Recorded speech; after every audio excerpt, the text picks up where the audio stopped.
Buenas noches, amigos y colegas de ICA y de las distintas regiones del Perú. Hoy con un tema de actualidad médica pediátrica, el síndrome inflamatorio multisistémico en niños asociado al COVID. Cada vez más se van experimentando más reportes de casos, aparecen más ensayos clínicos, pero aún sigue siendo un tema controversial, puesto que comparte características clínicas con muchas otras patologías, especialmente con el Kawasaki y el Kawasaki-Like. Hoy, para ello, tendremos a mi colega y estimado amigo, el doctor Jesús Domínguez Rojas. Él ha sido mi residente y ahora es un médico especialista de talla internacional y nacional. Él es médico intensivista pediatra del Hospital Edgardo Rebagliati Martins, médico intensivista pediatra del Hospital Villa El Salvador, médico intensivista pediatra del Hospital de Salud del Niño en Breña, es miembro de la Sociedad de Medicina Intensiva Pediátrica, miembro de la Sociedad Latinoamericana de Medicina Intensiva Pediátrica, miembro de la Sociedad Peruana de Pediatría. Vamos a comenzar primero con una serie de casos y luego vamos a ir a lo que es la exposición misma. Sin nada preliminar, vamos a darle el pase al doctor Jesús Domínguez. Jesús, cuando tú estés listo, puedes comenzar. Bueno, gracias por la invitación, gracias al Consejo Regional de ICA por la invitación. La verdad que es un placer poder compartir algunas de las experiencias que estamos viendo acá en Lima, ¿no? En referencia a este nuevo virus, el SARS-CoV-2, ¿no? Desde un inicio pensábamos que la manifestación era inicialmente respiratoria, pero que ahora estamos viendo pues que es una enfermedad sistémica y que puede comprometer diversos órganos, ¿no? Bueno.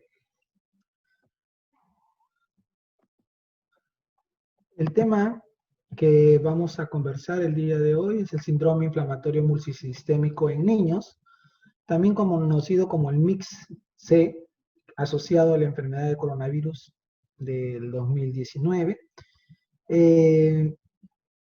Solamente para empezar las diapositivas, esto es muy conocido ya en la actualidad, ¿no? Antes de la exposición del virus y después de la exposición del virus, ¿no? ¿Cuántas semanas antes? 2 semanas antes, y después por semana, cómo nosotros podemos hacer el monitoreo tanto del PCR, ¿no? Cuando se hace positivo, cuando se hace negativo, y también de los anticuerpos, ¿no? Después de las 4 semanas, ¿no? De la primera,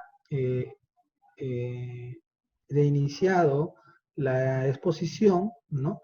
Se van a negativizar esos anticuerpos, como ustedes podrán ver, la IgM y la IgG. Por eso es que hoy en día estamos viendo enfermedades inflamatorias multisistémicas en las cuales vamos a encontrar IgM o IgG negativas, ¿no? O también llamado la prueba rápida negativa, ¿no?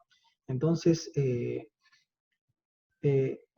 sobre todo en niños, que ahorita durante la temporada están apareciendo muchos niños post-exposición y con prueba rápida negativa, tanto IgG e IgM, ¿no? Pero con previo contacto con algún familiar que ha tenido un hisopado o una prueba positiva para el coronavirus, ¿no? Bueno, vamos a empezar mostrarle 2 casos, ¿no? El primer caso es un paciente de 11 años de edad. Inicia los síntomas el día 16 de mayo, ¿ya? Con un peso de 42 kilos, ¿ya? Acuérdense de la edad, de 11 años, ¿no? Pero después de 6 días de estar con fiebre en casa, acude a emergencia, ¿no? De un hospital de tercer nivel, ¿no? Presentando rash dérmico, fiebre, inyección conjuntival, lesiones eritematosas en labios y piel a predominio, sobre todo de tórax, Se le hace una prueba rápida y en la prueba rápida para COVID sale negativo, pero tiene el antecedente de contacto positivo de la madre, ¿no? A nivel respiratorio, no había ningún tipo de distrés respiratorio, saturando adecuadamente con un PO2 ambiental, con una frecuencia cardíaca en 88 y como ustedes verán ahí en la frecuencia respiratoria de 20, ¿no?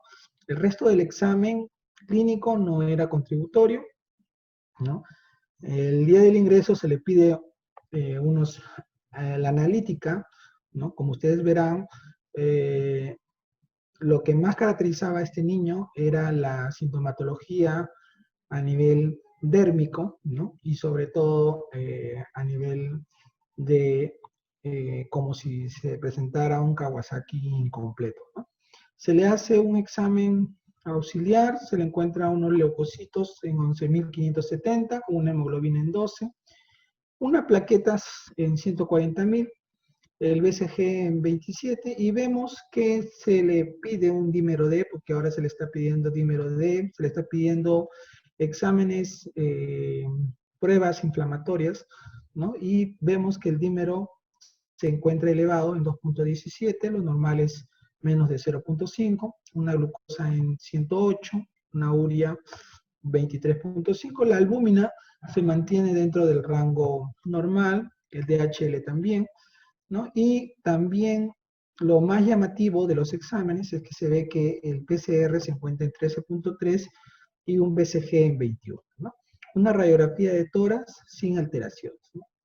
Inicialmente el niño es catalogado como una enfermedad de Kawasaki.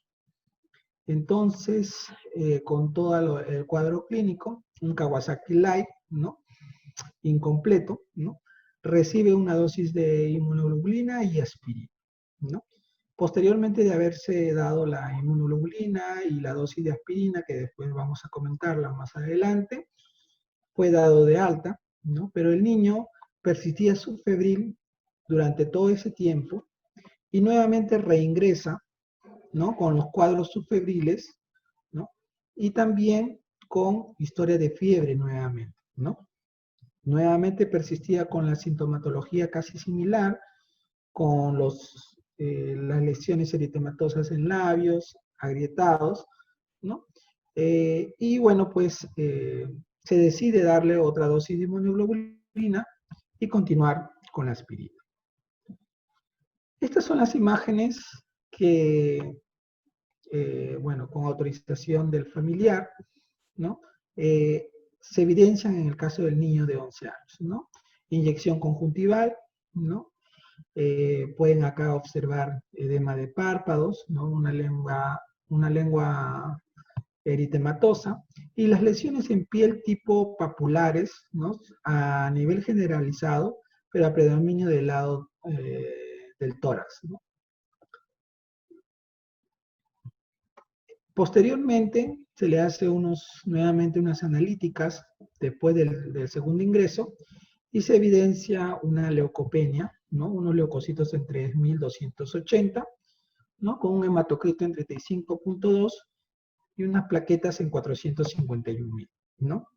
La troponina negativa, ¿no? Y la proteína C en 4.4, ¿no? De lo que estaba alta ya había disminuido, ¿no? Después de haber recibido inmunoglobulina y después de haber recibido aspirina, ¿no? A dosis alta, ¿no? Posteriormente a este pacientito se le hizo unas pruebas de ecocardiograma y ustedes podrán ver ahí las fechas que se le hace del ecocardiograma, porque siempre a todo Kawasaki hay que hacerle un monitoreo de ecocardio, ¿no? Por el riesgo de hacer dilataciones aneurismáticas a nivel de las coronarias, ¿no? El día 25 de mayo se llega a la conclusión de que tienen una dilatación leve del tronco de la coronaria izquierda y de la descendente anterior, una fracción de eyección de 63%, no evidenciándose aneurismas. El día 4 de junio se le vuelve a hacer otra ecocardio y ahí evidencian sí, una dilatación de la coronaria izquierda y descendente anterior, y también de la coronaria derecha, una fracción de eyección de 75, ¿no? Se decide mantener la aspirina e inician otro antiagregante, ¿no? Y bueno, pues como ustedes podrán observar, la ecocardiografía pues evidencia una dilatación de las coronarias, ¿no? Entonces se mantiene pues un seguimiento ecocardiográfico, ¿no? Sobre todo se le pide también un angioten para poder ver la evolución de de esas dilataciones de las coronarias, tanto izquierda como derecha. Bueno, ese es el niño de 11 años. Este es otro niño de 11 meses, ¿ya? Con características similares, ¿no?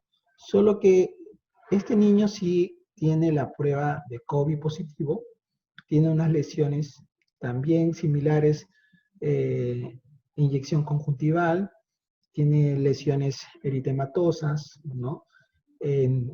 A nivel bucal, y también tiene en piel las lesiones micropapulares, ¿no?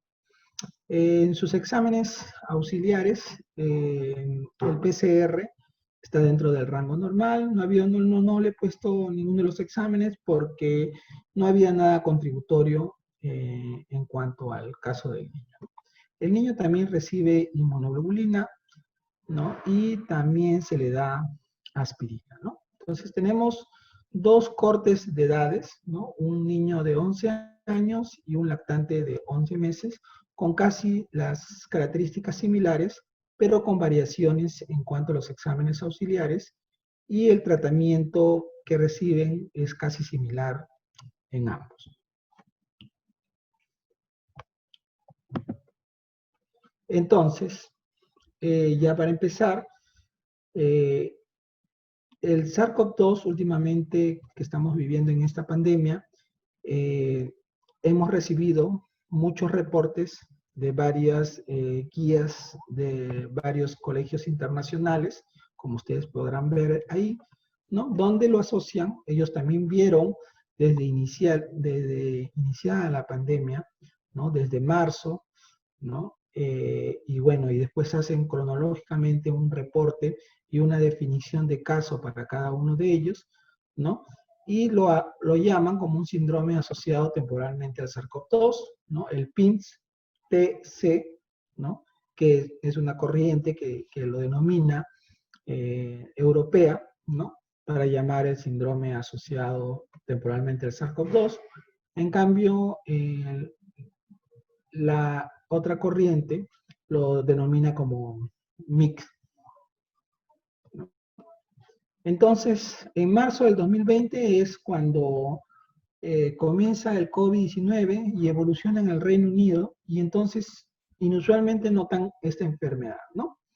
Una enfermedad grave, sobre todo que compromete a la edad pediátrica, presentaciones diversas, fiebres prolongadas, dolor de garganta, cefalea. Algunos pueden cursar con dolor abdominal y vómitos, erupciones cutáneas, conjuntivitis. Algunos casos más severos, como propia respuesta inflamatoria elevada, ¿no? Pueden hacer un shock o un choque y posteriormente hacer una disfunción orgánica, en el cual ahí ya empieza a tallar el papel de los intensivistas pediatras, ¿no? En una unidad de terapia intensiva, ¿no? Lo común que se observa durante la evolución de estos pacientitos es que las pruebas inflamatorias que se les realiza se encuentran elevadas. Por ejemplo, la proteína C reactiva, todos sabemos que se produce en el hígado y también en el adipocito, ¿no? Los neutrófilos, puede haber una neutrofilia, una leucopenia, ¿no? Los linfocitos bajos, y el dímero D se encuentra elevado, ¿no? Y siempre comparten esas características típicas de una enfermedad por Kawasaki.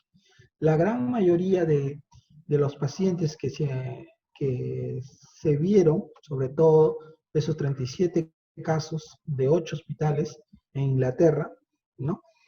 Tuvieron una prueba mayoritariamente negativa para el SARS-CoV-2, ¿no? Entonces, el 1 de mayo de este año, el Real Colegio de Pediatría y de Salud Infantil, ¿no?, emitió una alerta nacional semanas previas a la que se observara en Londres, ¿no?, para hacer un recuento de esta enfermedad, y se acuñó inicialmente como el síndrome inflamatorio multisistémico pediátrico, ¿no?, temporalmente asociado a COVID-19, ¿no?, el PINS-TS, ¿no? Como ya les mencioné, ¿no?, entonces sale pues la definición, ¿no?, sobre la fiebre persistente y los marcadores inflamatorios elevados, ¿no? Y lógicamente se debía de excluir cualquier causa de sepsis, ¿no?, secundaria, o un síndrome de shock tóxico, ¿no?, o infecciones de miocarditis, ¿no?, asociadas a algún otro tipo de virus, ¿no? Y que la PCR podría salir positiva o negativa en este caso, ¿no? El 14 de mayo, el Centro de Control de Prevenciones de Enfermedades de los Estados Unidos alertan también la presencia de este síndrome inflamatorio multisistémico. Ellos lo denominan, otra denominación que se llama el MIX-C, ¿no?, que en inglés significa síndrome inflamatorio multisistémico en niños, ¿no? También con unos criterios clínicos característicos, ¿no? Ahí ustedes podrán ver, ¿no?, la definición del caso, sobre todo la CDC de Atlanta, ¿no?, define esta enfermedad con una edad menor a 21 años, debe presentar fiebre, y esta fiebre debe ser mayor a 38, debe durar más de 24 horas. Posteriormente también debe haber evidencia a nivel de laboratorio de las pruebas inflamatorias, ¿no? Evidencia de una enfermedad clínicamente severa que requiere una hospitalización con afectación multisistémica, generalmente afectación a 2 órganos, puede ser cardiovascular, renal, respiratorio, hematológico, gastrointestinal, dermatológico o neurológico, que podemos ver en los niños que también cursan también con cefalea, ¿no? No hay diagnósticos alternativos y, bueno, pues que tenga positivo para la infección para el SARS-CoV-2 o reciente, o una serología o exposición, como mencionan acá, dentro de las 4 semanas previas de iniciados los síntomas, ¿no? Siempre se evidencia, ¿no?, que las pruebas inflamatorias, el PCR, el BCG, el fibrinógeno, la procalcitonina, el dímero D, la ferritina y el DHL, y si podemos usar algún tipo de interleuquina, la interleuquina 6 y los neutrófilos y los linfocitos, pues estos pacientes tendrían alterado estas alteraciones bioquímicas, ¿no?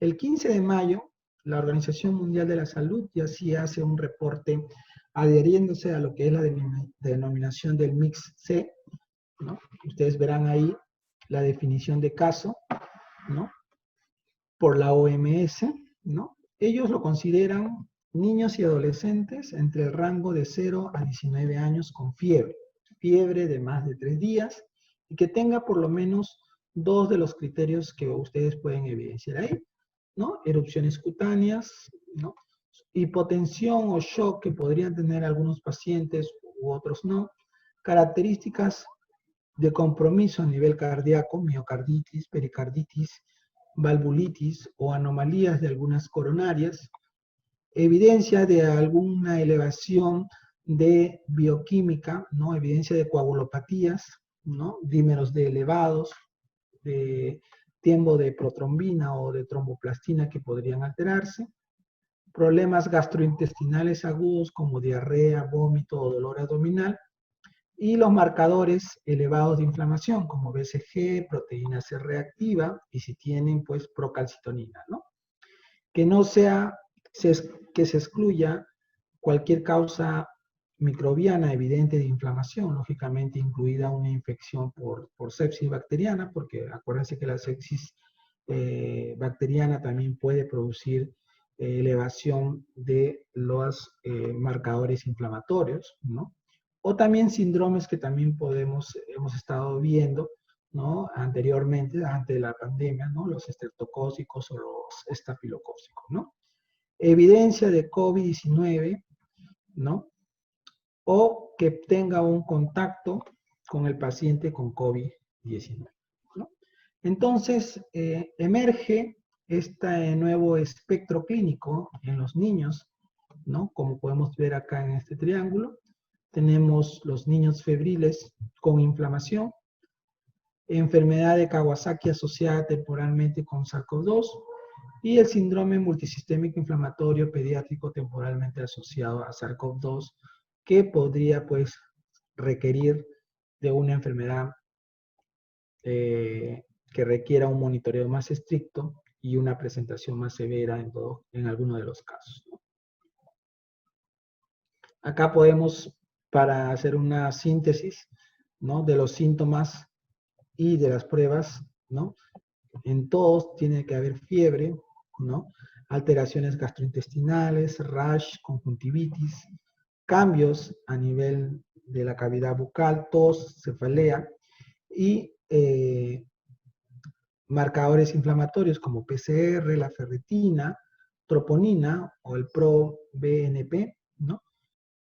Cualquiera que podríamos tener de síntomas clásicos de Kawasaki o síntomas de Kawasaki incompletos, alteraciones a nivel de plaquetas, hipoalbuminemia, ¿no? Y la ecocardio, que podría pues condicionarnos a alteraciones de dilataciones de cámaras, ¿no? O valvulitis o dilataciones aneurismáticas, ¿no? De las coronarias, o que el paciente tenga un grado mucho más severo, ¿no? Como un shock cardiogénico o distributivo, ¿no? A consecuencia pues de disfunción de un órgano o órganos múltiples, ¿no? Esta es una publicación hecha en el Lancet, ¿no? El 13 de mayo, ¿no? Es una población que también hablan sobre los pacientes con Kawasaki severo, Kawasaki Light severo, ¿no? Que se evidenciaron en Italia, ¿no? Es un estudio observacional que también evidenció las mismas características que ya les había mencionado. O sea, la mayoría de las características que estamos viendo se están presentando en la mayoría de los países europeos, americanos y ahora actualmente latinoamericanos que estamos evidenciando como que el cambio, ¿no? de un proceso respiratorio a un problema multisistémico se está haciendo mucho más evidente, sobre todo en estas últimas semanas, ¿no? Entonces, para diferenciar, nosotros tenemos una serie de pruebas, ¿no? Bioquímicas, ¿no? Todos sabemos que cuando hay un proceso inflamatorio, la PCR y la ferritina se elevan, ¿ya? No quiere decir que en el SARS-CoV-2 la ferritina sea específica, ¿no? Cuando hay un proceso inflamatorio, la PCR y la ferritina se elevan. Incluso cuando hay un proceso infeccioso que produce pues, el cuadro inflamatorio, también van a elevarse, ¿no? Cuando hay un problema de disfunción endotelial, ¿no? Ya que estos pacientes hemos visto que se compromete el endotelio en los diversos puntos, tanto a nivel pulmonar como a nivel de otros órganos, entonces se va a alterar la albúmina y el dímero D, ¿no?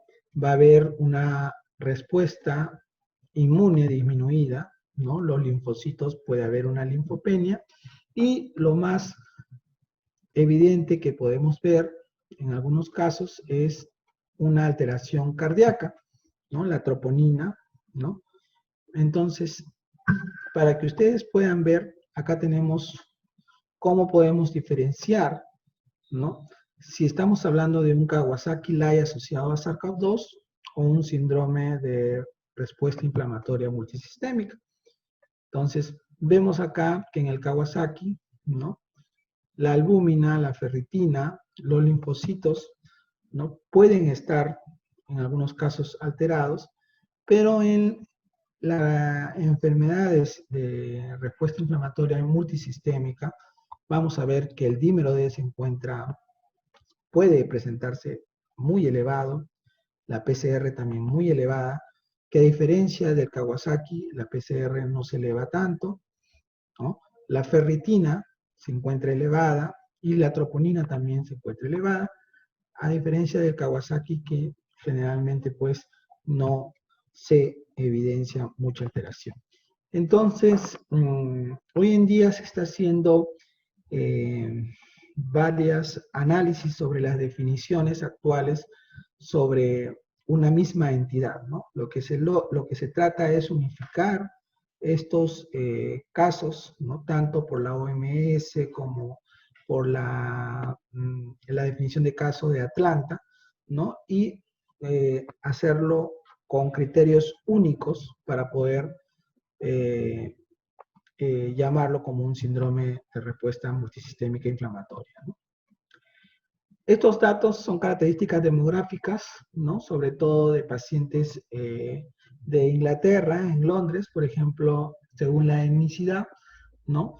El mayor porcentaje lo tuvieron pues de una raza étnica africana y caribe, ¿no? Un 46%, a diferencia del resto, ¿no? Asiático y británico, ¿no? En cuanto a las presentaciones clínicas, a nivel de lo que era Inglaterra, el 75%, según el estudio, que observaron tenían choque y el 51% tenían algún problema a nivel miocárdico. 54% presentaron rash, 57% presentaron una afectación abdominal, 38% presentaron una lesión o una injuria renal, ¿no? Y totalmente diferente a la presentación de los adultos. En el caso de los niños, ¿no?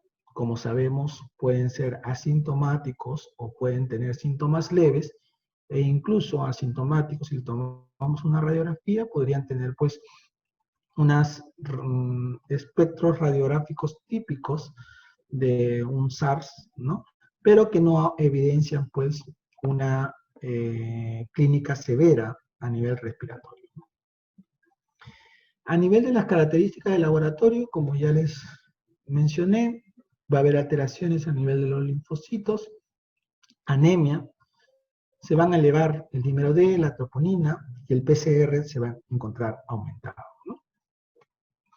A nivel de las imágenes, lo que más nos va a ayudar, ¿no? Es una ecocardio. Podemos hacer como parte del plan del estudio una radiografía de tórax, que generalmente la mayoría de veces está normal en estos tipos de pacientes, ¿no? O en algunos casos puede presentarse una leves infiltrados pequeños intersticiales, ¿no? Y a nivel abdominal podemos evidenciar a nivel de la ecocardio o una tomografía inflamaciones de ganglios, linfadenopatías o ascitis o también un edema a nivel de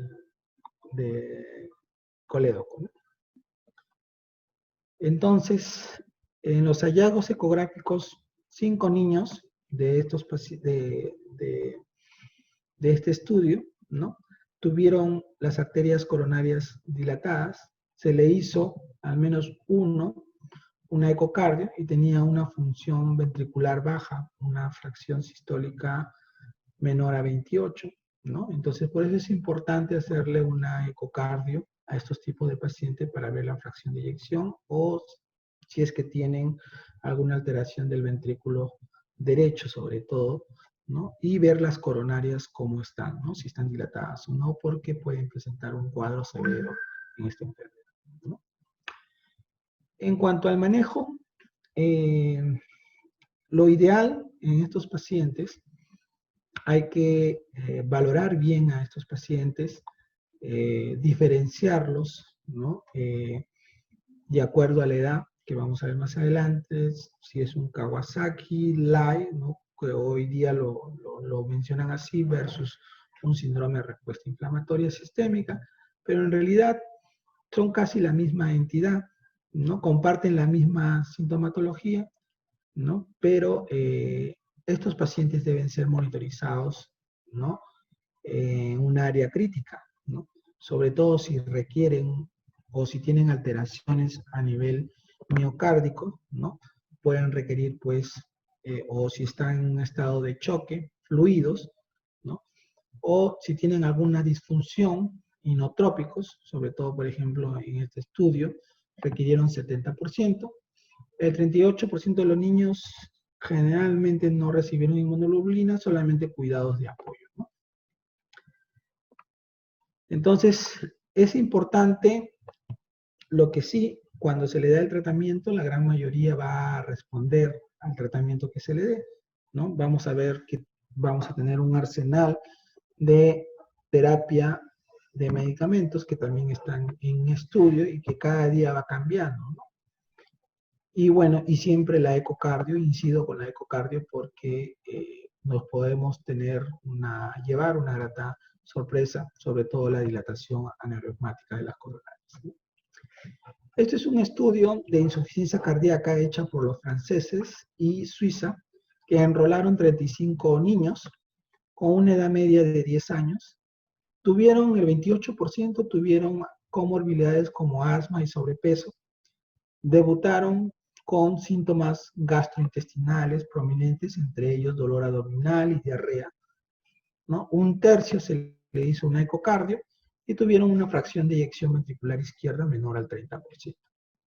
¿No? El 80% recibió soporte inotrópico, ¿no? Y el 28% requirió pues de un soporte mucho más avanzado, ¿no? Un ECMO, ¿no?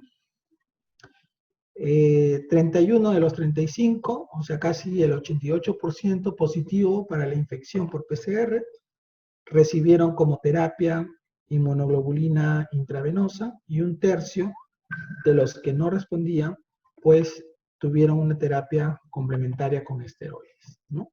La función ventricular se restableció, ¿no?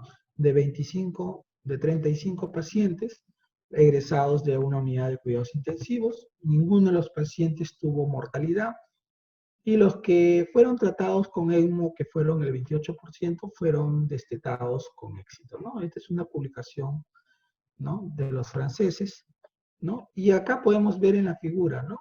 Cómo se relaciona el síndrome de respuesta inflamatoria multisistémica y el compromiso de los diversos órganos, ¿no? Conjuntivitis, ¿no? Problemas a nivel de la cavidad oral, ¿no?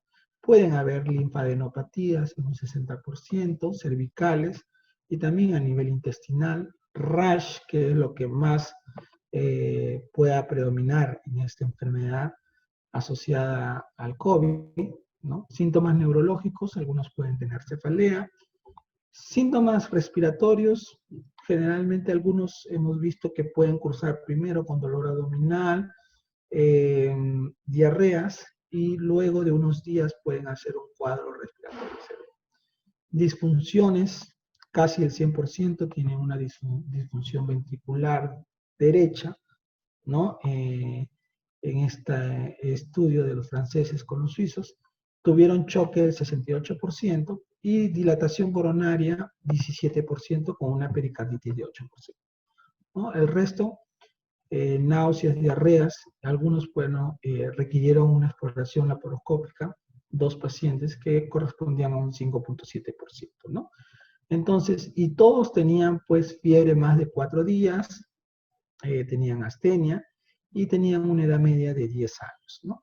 Entonces, la importancia de definir el caso, de detectarlo a tiempo, según la sintomatología y la cronología, y no necesariamente tener un PCR positivo, ¿no? Puede haber un PCR negativo, como ya les mencioné, ¿no? Porque pasan las 4 semanas de haberse expuesto a una persona por contacto con COVID, ¿no?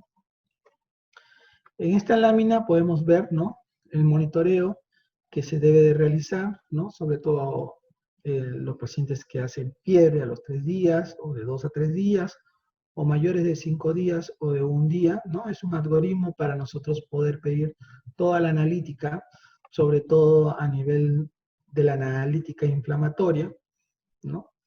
Y si el paciente cumple los criterios, lógicamente, y luce, pues, tóxico o tiene signos graves como hipotensión o insuficiencia cardíaca, lógicamente amerita pues una observación en una unidad de áreas críticas, ¿no? Entonces, todo lo que hemos mencionado de signos y sintomatologías, todas las alteraciones que pueden haber, ¿no? A nivel de los sistemas, y siempre las exposiciones, ¿no? Sobre todo un contacto que tenga un PCR positivo, o un IgG positivo, o un contacto de una persona que haya tenido dentro de las 4 semanas, ¿no? Después de haberse hecho toda la analítica, nosotros vamos a decidir, ¿no? Si tiene clínica de un MIC-C, ¿no? Un síndrome de respuesta inflamatoria multisistémica, ¿no? Y lógicamente, pues, si fiebre 5 días, hay que pedir el apoyo, pues, multidisciplinario, el apoyo de los cardiólogos pediatras, ¿no? Para hacerle un ecocardio y poder definir bien y admitirlo, pues, a la unidad, ¿no? ¿A quiénes vamos a observarlos inicialmente? Aquellos que tienen fiebre más de 3 días, con alguno de los síntomas que ya les mencioné, o fiebre más de 2 días con 2 o más síntomas o signos, o fiebre más de 5 días, o algún otro síntoma o ningún otro síntoma, ¿no? Y fiebre de cualquier duración y enfermedad que hay que observarlos a estos pacientes, ¿no? Lógicamente que si tiene una ecocardio normal, ¿no? Y tiene pues una prueba positiva que puede ser negativa o positiva, lógicamente pues hay que repetir nuevamente otra ecocardio, ¿no? Y el monitoreo de estos tipos de pacientes. Hay que considerar siempre el tratamiento, inmunoglobulina, 2 gramos por kilo, ¿no? Que se puede asociar a metilprednisolona. Algunos casos, si tienen algún problema de falla de tratamiento, hay otras arsenal de terapéutica que en la actualidad en Perú no hay, ¿no? Sobre todo los que son inhibidores de las interleuquina 1, ¿no? El anakinra, ¿no? Nueva York igual también alertó, ¿no? Sobre este síndrome, ¿no? 15 casos compatibles, sobre todo en Nueva York, ¿no? Y que requirieron una admisión, sobre todo en UCI, sobre todo para soporte cardiovascular y respiratorio, y que podían tener una prueba rápida, positiva o negativa. Esto es la cronología que ellos reportaron: 45 niños enrolados desde el 17 de abril hasta el 13 de mayo, ¿no? Con un rango de 8.6 años, 62% eran hombres, ¿no? Y sobre todo hispanos, ¿no? Y tenían como antecedente, como ustedes verán acá, la obesidad, ¿no? La serología era muy variable, ¿no? Y los síntomas, como ya les mencioné, debutaban con diarrea, choque y sobre todo tenían un PCR elevado con una ferritina elevada, ¿no? El tratamiento que recibieron ellos fue también gamma globulina, inmunoglobulina, esteroides, aspirina, y el 12% que tuvieron pobre respuesta, bueno, utilizaron anakinra. Desde hace mucho tiempo, ya desde las décadas atrás, hace 2 años, ¿no? Carcillo, ¿no? Nos enseñó de que la sepsis tenía varios fenotipos, ¿no? Lo que llamábamos anteriormente el primer fenotipo, la inmunoparálisis, ¿no? Lo otro era el SDR, asociada pues a, eh, al proceso inflamatorio, la trombocitopenia también, el TAMOF, ¿no? Pero que estos 3 tenían en común, ¿no? Que al final, si no se les trataba adecuadamente, producían una activación del síndrome de activación de macrófagos, ¿no? Entonces, es importante esto porque la terapéutica va a variar dependiendo en qué grado nos encontremos, ¿no? Para lo que es de falla multiorgánica, ¿no? Como ya les dije, la inmunoparálisis, ¿no? La trombocitopenia asociada a la falla orgánica múltiple y el CDR asociado a la falla multiorgánica múltiple tienen en común pues lo que es el sistema de activación macrofágica. ¿Cuáles van a ser los puntos claves para yo poder diferenciar entre un Kawasaki versus un Mix C? ¿No? Ahí ustedes podrán ver en la lámina. El punto de corte, la edad, ¿no? Acuérdense que en las definiciones de casos, algunos mencionaban menos de 19 años, otros menos de 21 años, que hoy en día lo que se trata es unificar esos criterios, ¿no? Siempre hemos visto nosotros, los pediatras, Kawasakis típicos, ¿no? En menores de 5 años de edad, casi un 80%. También el compromiso de piel y ocular, el momento de la aparición y lógicamente la época. En esta nueva entidad que se está describiendo, se están presentando, sobre todo la edad ya es mucho mayor, ¿no? Pueden también verse comprometidos más de 8 años. Pacientes que tienen obesidad, ¿no? Acuérdense que el PCR y el dímero D se producen a nivel del hepatocito, ¿no? Y también del adipocito, entonces la obesidad también es un factor asociado. Diarreas, ¿no? Debutan inicialmente con diarrea, 4 semanas antes, ¿no? Del pico, o sea, de la exposición, ¿no? Y vamos a tener, ¿no? Marcadores inflamatorios, ¿no? Ferritinas altas, procalcitonina o PCR elevados, troponinas, y el ProBNP también se encuentran elevados, ¿no?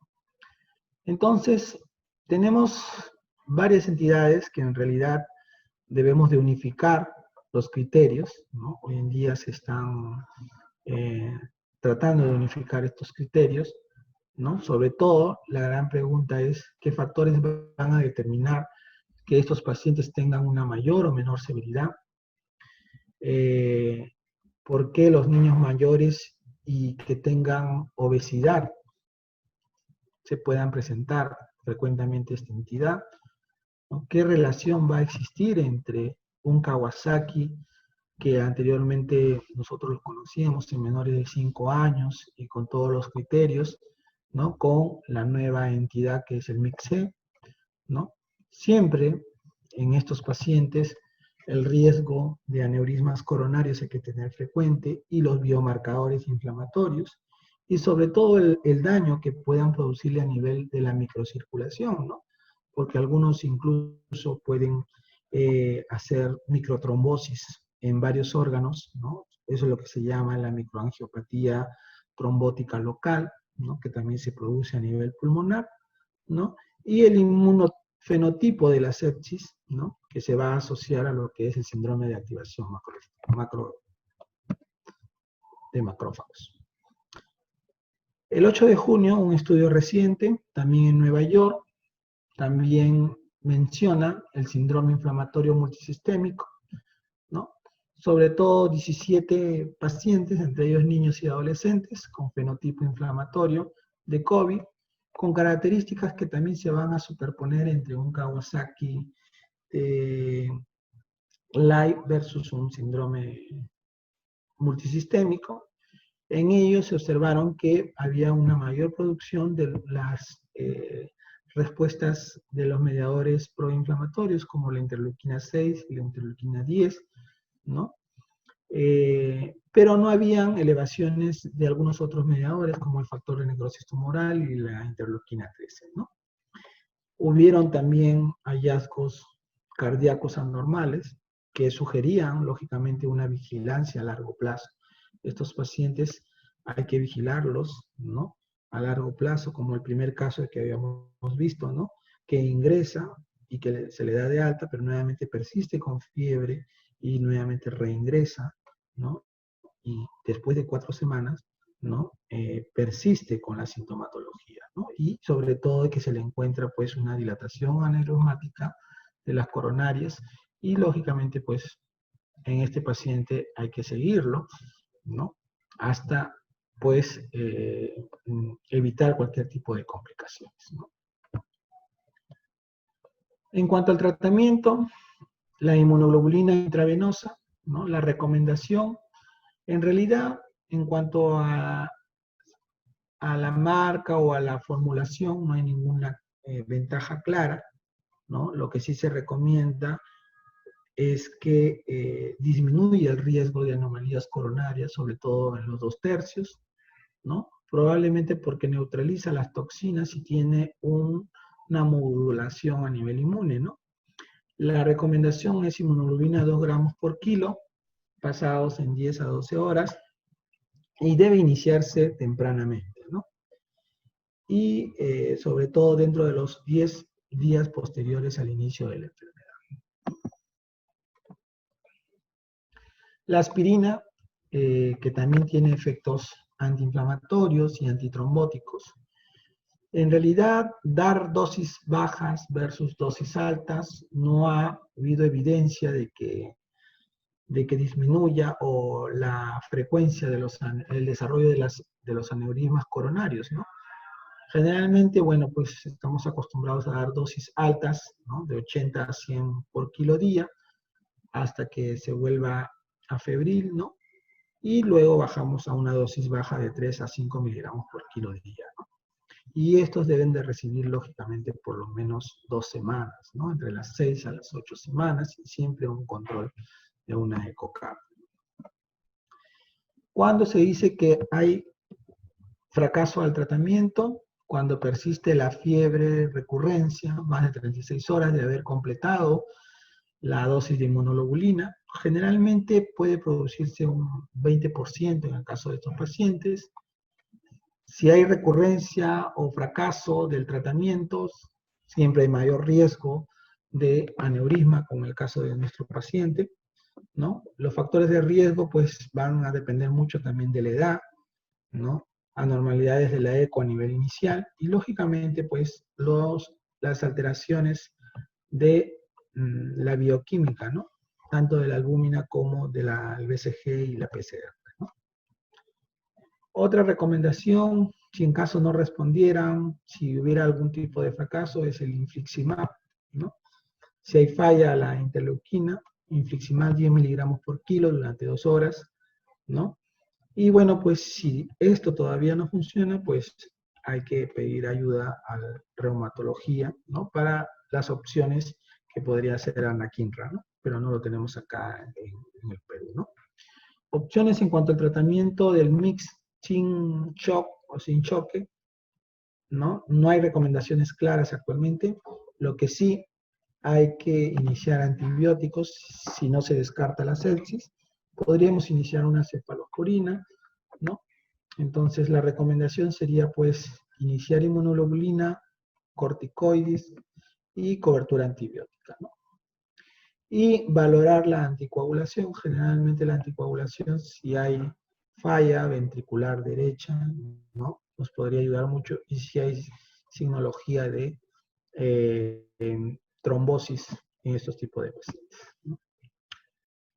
Siempre debe ser monitorizado en una unidad de terapia intensiva porque el riesgo de deterioro rápido a un shock cardiogénico es común en estos tipos de pacientes. Dar fluidos también hay que hacer un manejo juicioso de fluidos, no dar mucha sobrecarga, porque acuérdense que estos pacientes hacen pues una insuficiencia cardíaca, una miocarditis, y podríamos pues alterar la curva de Frank-Starling y pues producirle mayor daño a nivel o disfunción a nivel miocárdica, ¿no? Y lógicamente iniciar tempranamente los vasopresores.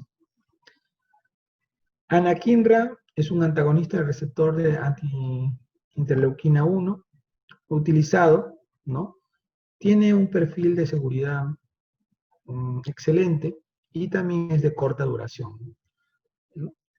La recomendación es, si falla inicialmente la inmunoglobulina, pues los reumatólogos mucho utilizan, ¿no? O puede ser anakinra o infliximab o tocilizumab, ¿no?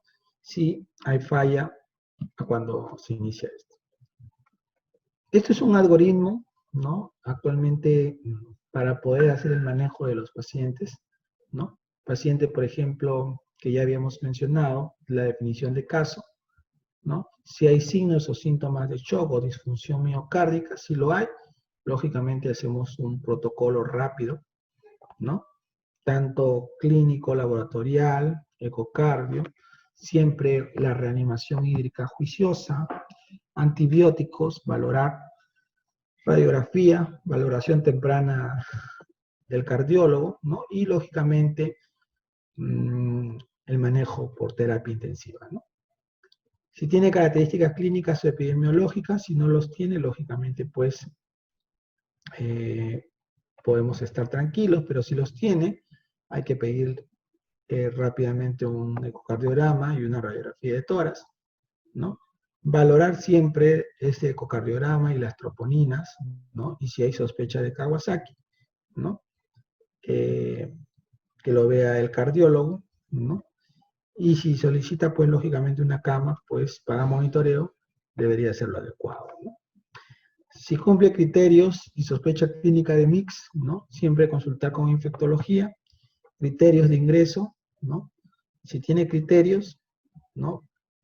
Se monitoriza. Si no tiene criterios, lógicamente se da de alta, pero también hay que asegurarnos, ¿no? De hacerles un seguimiento. ¿Cuándo entonces se involucra el papel a nivel de los cuidados intensivos? Todo paciente con MIC-C generalmente deberían ser potencialmente críticos, deberían ser considerados en una área crítica, ya sea en la unidad de emergencia o intermedios o una terapia intensiva, ¿no? Siempre valorar el ecocardiograma por la alta incidencia de aneurismas coronarios. Mayores de 5 años, acuérdense que puedan presentar una falla multiorgánica rápidamente, ¿no? Y más del 50% pueden presentar miocarditis o falla, y esto puede conllevar a un shock, ¿no? Entonces, en el espectro, ¿no? De todo lo que es la infección de sepsis, ¿no? El COVID-19 siempre va a estar presente, ¿no? En esta pandemia, ¿no? Y tener en cuenta, pues, ¿no? Las alteraciones que pueda conllevar esto, ¿no? Y las asociaciones con los virus y las infecciones posteriores al deterioro de cada órgano, ¿no? Si estamos ante una enfermedad inflamatoria multisistémica que está debutando con un cuadro severo, siempre ver si estamos ante un shock distributivo versus a un shock cardíaco. El shock distributivo, generalmente el séptico, ¿no? Siempre valorar la parte clínica, que es importante para ver si estamos en la diferencia de cuál de los dos es, ¿no? Y tener cuidado cuando iniciamos fluidos por la sobrecarga. Y si es distributivo, lógicamente el vasopresor de elección va a ser la norepinefrina. Por eso, pero si es un shock cardíaco, la norepinefrina va a aumentar la poscarga. Entonces, en un corazón disfuncionante, no conviene iniciar este vasopresor. Habrá que hacerle una ecocardio, ¿no? Y ver qué tipo de patrón hemodinámico tiene el paciente y si podríamos utilizar algún tipo de inotrópico, ¿no? Para poder ayudar a la contractibilidad miocárdica, ¿no? Esto es simplemente para mencionar que hay que evitar los fluidos, sobre todo los fluidos agresivos, si en caso el paciente presentara shock, porque acuérdense que mientras más fluidos, casi el 50% de pacientes no van a responder a la terapia de fluidos, no son respondedores a fluidos, ¿no? Y la curva de Frank-Starling, lógicamente, va a haber un momento en que en vez de mejorar la precarga, va a disminuir, ¿no?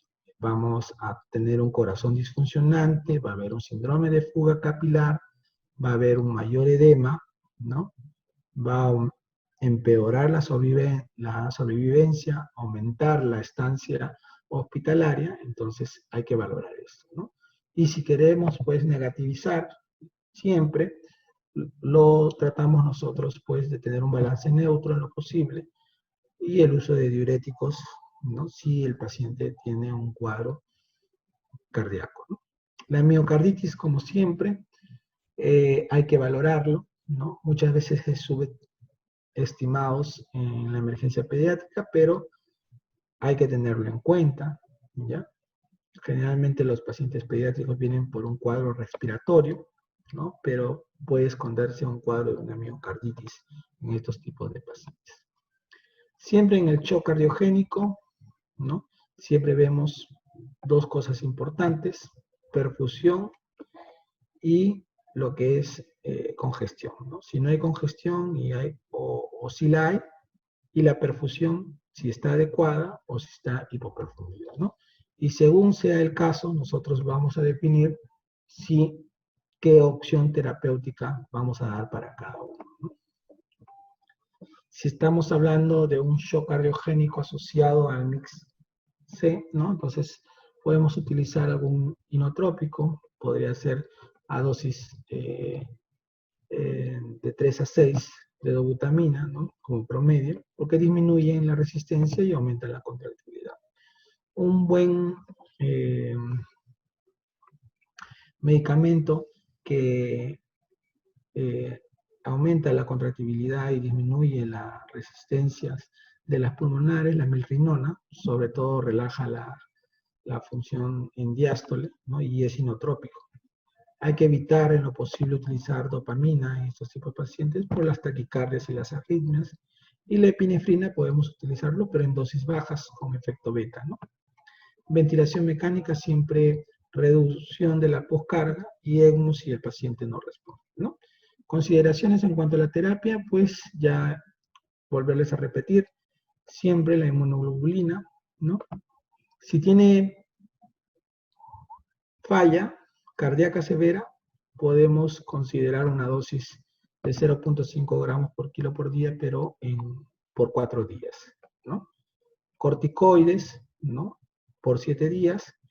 Y si tiene pues el fenotipo Kawasaki, pues la aspirina, como ya les dije, no había ninguna ventaja en dar dosis altas y dosis bajas para prevenir las dilataciones aneurismáticas. Eso sí, hay que ver de que no tenga trombocitopenia severa porque estaría contraindicado, y siempre dar un protector gástrico, ¿no?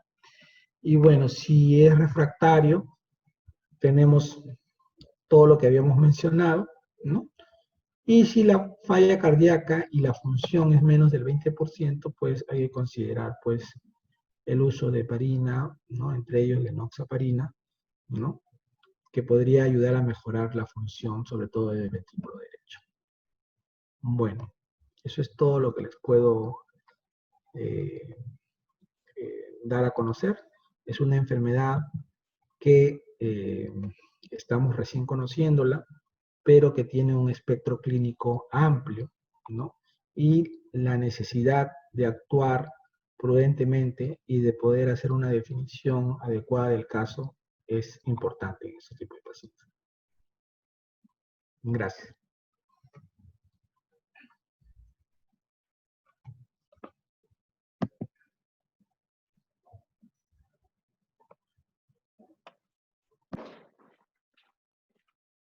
Agradecemos al doctor Jesús Domínguez por su excelente exposición, siempre muy clara y concisa, como siempre estamos acostumbrados a que nos tenga con este tipo de exposiciones.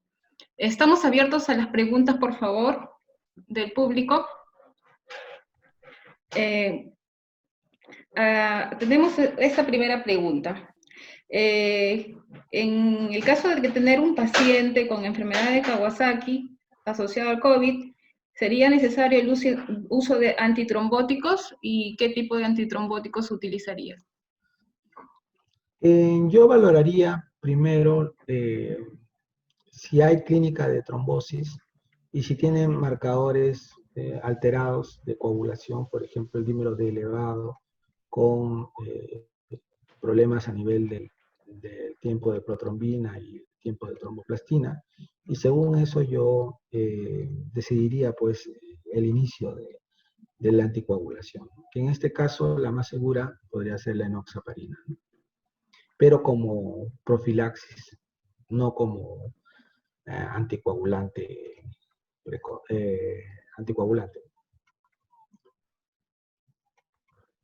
Muy bien, doctor. Acá hay otra pregunta. ¿Hasta cuántas semanas debemos tener en cuenta para ver signos de PIMS en un niño COVID positivo?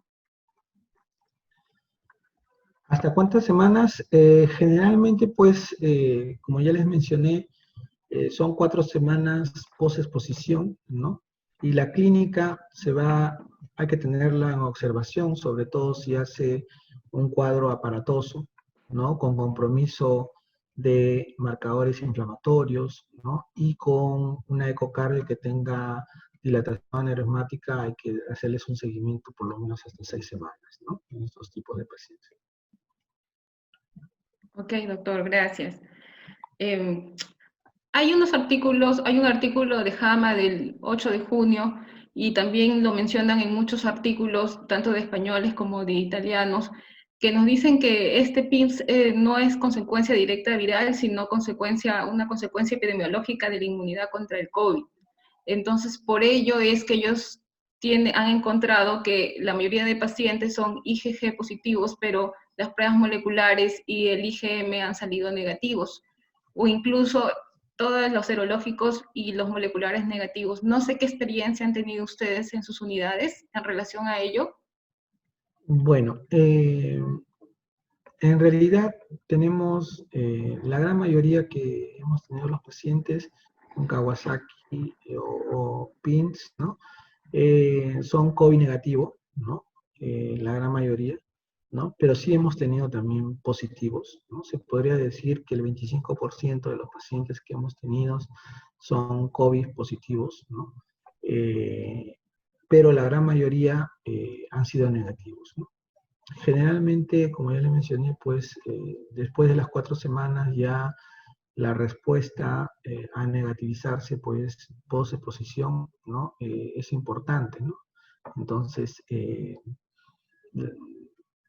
ha sido variada, ¿no? En la experiencia que tenemos, hemos tenido positivos y negativos, pero más negativos que positivos. Gracias, doctor. En el caso de utilizar corticoides, se ha visto la experiencia con metilprednisolona, pero también se ha visto últimamente la escasez de este medicamento. Hay estudios también que señalan que la dexametasona y la hidrocortisona podrían ser igual de efectivos. No sé si ustedes han tenido alguna experiencia en relación a ello. Sí, bueno, un paciente como ya, bueno, la mayoría de los adultos, bueno, se está haciendo en los casos severos, ¿no? Metilprednisolona. Incluso los chilenos tienen dentro de su protocolo utilizar dosis de metilprednisolona 1 a 2 por kilo en el cuadro de respiratorio severo, ¿no? Solamente se utilizan corticoides en los cuadros severos, no en los cuadros leves o precoces, porque acuérdense que disminuye la inmunidad y podrían haber mayor cuadros de infección sobreagregada en estos tipos de pacientes. Ahora, el equivalente, podríamos utilizar hidrocortisona, ¿ya? A una dosis equivalente a la metilprednisolona, ¿no? De 1 a 2 por kilo, ¿no? O en todo caso podríamos utilizar también dexametasona, ¿no? Sí, podría ser una de las opciones, pero justo consultando con algunos colegas de Latinoamérica, ¿no? Ellos prefieren utilizar, si no hay metilprednisolona, una de las segundas opciones sería pues utilizar hidrocortisona, Muchas por su gracias, perfil doctor. de seguridad más que todo. En el caso de utilizar inmunoglobulinas, ¿cuántas dosis se espera para ver resistencia a ella? ¿O cuántas dosis se debería utilizar?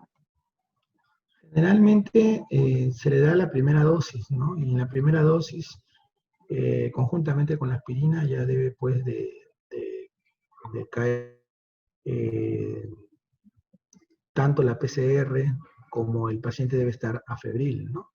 Ahora, si el paciente tiene recurrencia, ¿no? Después de una semana posterior, ¿no? Eh, hay que darle otra dosis más de inmunoglobulina, ¿no? Y si a pesar de eso hay un fracaso, que generalmente el porcentaje es menor, pues deberíamos pues de asociar la otra terapéutica que les había mencionado, ¿no? Corticoides o antagonistas de los receptores de la interleuquina 1 o el tocilizumab, ¿no? En estos tipos de pacientes, ¿no? Gracias, doctor. Gracias por su excelente ponencia.